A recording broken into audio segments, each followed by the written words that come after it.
caller a new and dire warning over Europe's debt crisis.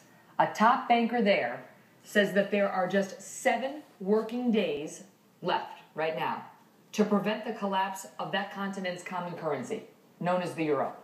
And now there are new calls for the International Monetary Fund to come to the rescue with fistfuls of your money. And that's where we begin this show today. Welcome to America Live, everybody. I'm Megyn Kelly. Now, these latest developments come as the French president gives a critical speech on the crisis that began just moments ago. The remarks did. We'll bring that to you. The news is, at least as it happens, we're monitoring it. And, well, someone who speaks French is, not us. But we are now hearing new worries about Europe's ability to head off a financial meltdown that would seriously impact the United States and world economies. The White House says it is busy working the phones. And President Obama last night said he is, quote, cautiously optimistic that European leaders will, quote, do the right thing. Well, what is that? Some are saying that's a bailout of their fellow countries, but there are real arguments against a bailout here, and one does not know how it's going to go at this point. Not so reassuring right now, the French foreign minister, who last night told journalists that the euro's failure, which is a very real possibility right now, could trigger a possible revolution or even war across the continent. Joining me now, Stu Varney of the Fox Business Network, host of Varney & Co.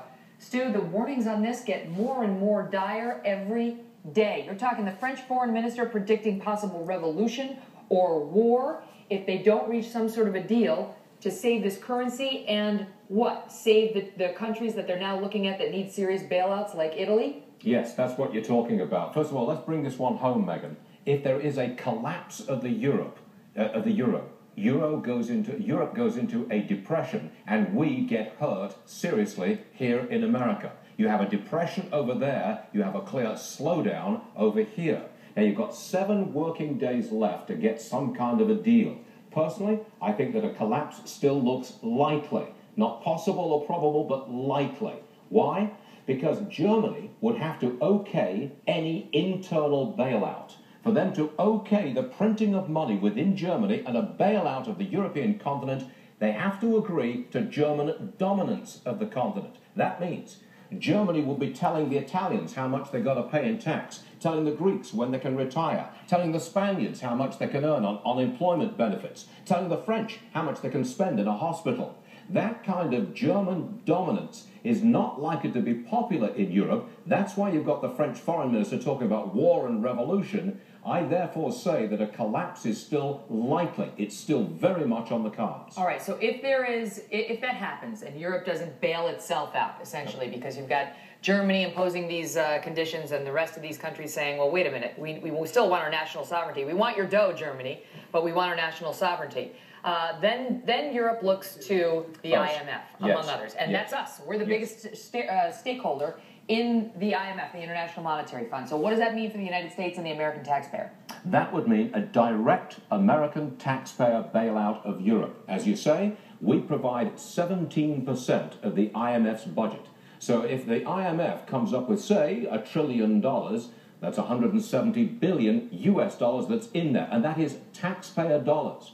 That's not printed dollars from the Federal Reserve. That's not created money. That is taxpayer dollars going through the Treasury into the IMF, a direct US bailout of the Europeans. Now, that is what President Obama wants. He wants to bail out the Europeans to prevent that depression, but it will be a very difficult political sell.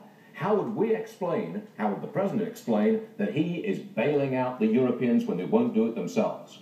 Stu, it's tough to know what Americans should be rooting for. I mean, we don't want to see Europe collapse since we're so tied to Europe, but I'm sure American taxpayers are really reluctant to bail out the likes of Greece when, Americans here are struggling more than ever.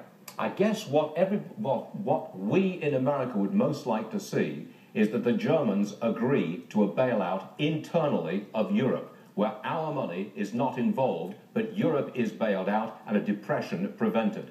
That's not the likely outcome here. Wow. Stu, thank you. Sure. We're going to have much more on this developing story. Next hour, how likely is it that your tax dollars could actually help bail out Europe? That is